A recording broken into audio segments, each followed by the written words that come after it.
On se retrouve pour la deuxième astuce du calendrier de l'Avent Studio. Comment retirer facilement un écouteur d'événements en JavaScript. La première méthode qu'on va voir va nous permettre de retirer l'écouteur d'événements après une utilisation.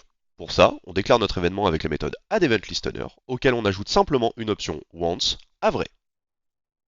Maintenant, si on veut retirer notre écouteur d'événement non pas après une utilisation par exemple, mais après 5 secondes, on va pouvoir utiliser la fonction removeEventListener.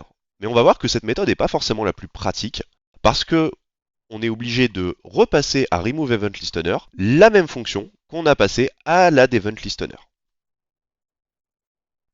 Depuis quelques temps, il existe une méthode plus moderne pour retirer un écouteur d'événement. Pour ça, on va utiliser l'objet abortController. On va donc commencer par initialiser un objet abortController et on va déclarer notre écouteur d'événement en lui précisant simplement une option signal avec la valeur signal de l'objet contrôleur. Maintenant, quand on voudra interrompre l'écouteur d'événement, on va simplement appeler la fonction abort qui se trouve sur l'objet abortController. À demain pour une nouvelle astuce.